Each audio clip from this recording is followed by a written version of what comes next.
Hello everyone, welcome back to another edition of Football Focus with Ben and Dan. I'm Ben alongside my colleague as always, Dan. Don't forget to like us, subscribe to us, tweet us, email us, all that is in the comment section below.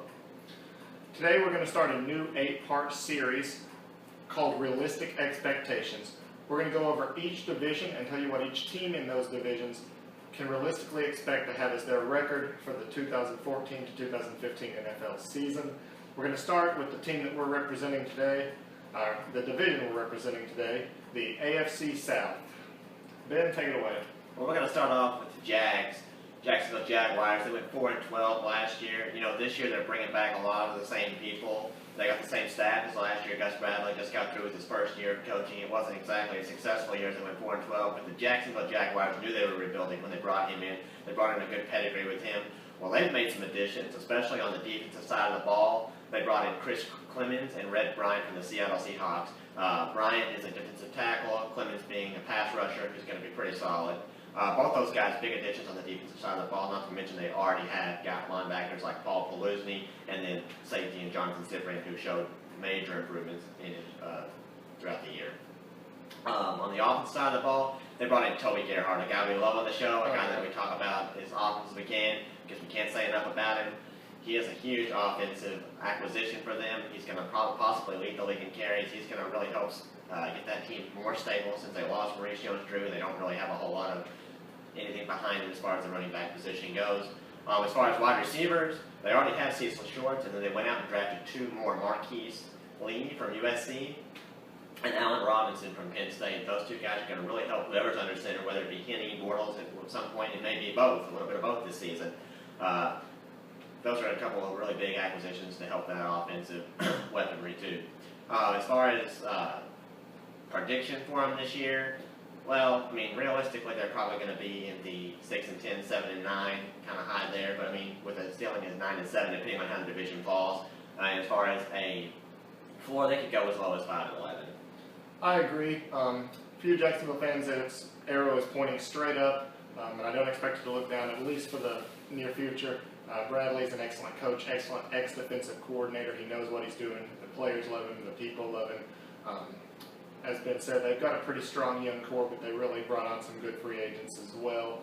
I look for them to improve, especially in a weak division. Something we did not know, the AFC South plays the NFC East and the AFC North and have, as a win-loss total, the easiest schedule this year. So they could really take advantage of some weak matchups. I definitely see them improving on last year's record. Our next team we're going to discuss, the Houston Texans, and we apologize to you Texans fans. We forgot our jersey, so we're not representing you guys today, but we are at heart. Their arrow is also pointing up for y'all. As you know, you had a dreadful collapse last year, went 2-14 as Schaub imploded, 2-0 to start the year, 0-14 to end it. So it can't get any worse. As you know, the Texans have cleaned house. We got rid of all their coaches, brought in Bill O'Brien, as well as defensive coordinator Romeo Cornell. Two coaches, one that knows a lot about offense, one that knows a lot about defense, and I expect them to really help out the team. You got a pretty weak quarterback, but a great offensive line. Got a bunch of injuries last year that are going to be returning. Guys like Arian Foster, Brian Cushing, guys that had down years like Jonathan Joseph, I expect them to be revived. And of course, you can't forget that addition of Jadeveon Clowney in the NFL draft. I've loved Clowney since I heard his name. I expect him to wreak havoc on the division. As far as prediction goes, you're pretty close there with the Jags, as you will be rebuilding and learning a new scheme. I expect at worst a 5-11 with a similar ceiling of about 9-7. Probably sitting right there in that 7, 9, 8, and 8 range. Yeah, you know, I don't feel quite as good about the Texans this year. Andre Johnson got a huge question there as to whether he's even going to play for him this year. Quarterback is a huge part of what teams do. You know, they got to have a good quarterback, and I don't think the Texans have their quarterback of the future on this roster. I know they took Tom Savage. I know that they have Case Keenum, who's obviously not a franchise quarterback, although he was solid at service last year. Ryan Fitzpatrick's really not the answer either. They've got a strong defense, like you said. Bill O'Brien is a good quarterback whisperer, so to speak, but I feel like the Texans probably aren't going to make even sniff near the playoff race this year.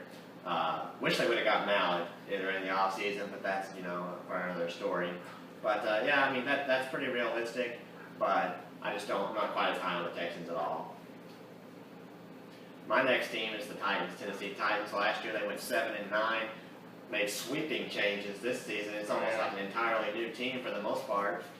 They've got Jake Locker, who's supposed to be healthy now. He's going to come back and try to really show him he can be their future of the franchise.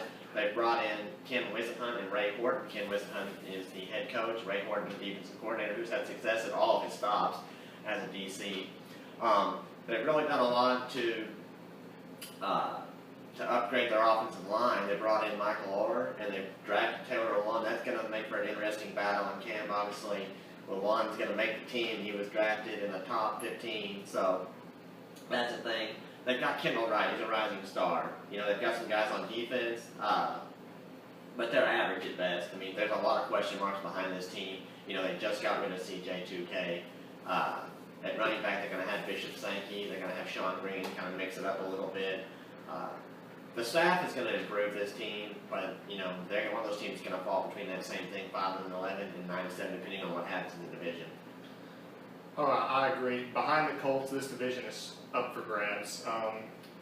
The staff, has been noted, will improve the Titans tremendously. I knew Ken Wisenhunt from back when he was in Arizona, as well as Horton.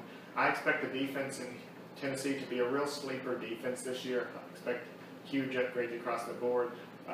Cornerback Blitty Ray Wilson will attempt to replace Alteron Werner, who has departed for Tampa. But Horton's scheme with all his complicated pass rushes will really help that secondary out. As Ben said, expect a solid record, not excellent, as the team will be learning a new system. A lot of this hinges on Locker. I'm really interested to see how he's going to do this year. Well, one more thing is that Ken Wisenhunt has been known to turn quarterbacks around. I mean, we saw him take an older Kurt Warner, turn him into that. We saw him turn Phillip Rivers around last year. We'll see if he can do it with Locker again this year. We hope he does. Locker's a good kid, got a lot of upside. Final team, the Indianapolis Colts. Everyone saw what they did last year when 11-5 blew the division out of the water, and then had that stunning victory over Kansas City in the playoffs. I expect a lot of the same stuff out of Indianapolis this year. They have the easiest record-based schedule in the NFL, which is pretty good considering they already have a really good team. They kept their same coaching staff, same studs. Andrew Luck will be under center, and as long as he is, they are a legit contender. Trent Richardson should bounce back from his horrendous start last year to ease some of the pressure on Luck, but they brought in Hakeem Nicks to help out that already strong receiving core. They'll be getting guys like Reggie Wayne back. That will only help. They have a rising pass rushing star in Bjorn Warner, who will attempt to replace the only real black mark on the franchise, which is Robert Mathis's 4-game suspension. But only being on 4 games shouldn't have a huge toll on the team, especially since they also brought in Arthur Brown, ex-pass rusher of the Baltimore Ravens. This team will be good. I expect, at worst, 9-7, probably still winning the division. I could easily see this team with their easy schedule taking huge advantage of the AFC and going something like 13-3, maybe even being that #1 spot in the entire conference. Well, as much as we talked about all these other teams possibly having a little bit of a higher ceiling this year, let's be honest here, nobody's winning this division besides the Indianapolis Colts. There's not anybody even in the conversation of it. Barring Andrew Luck injury, they're going to win it hands down.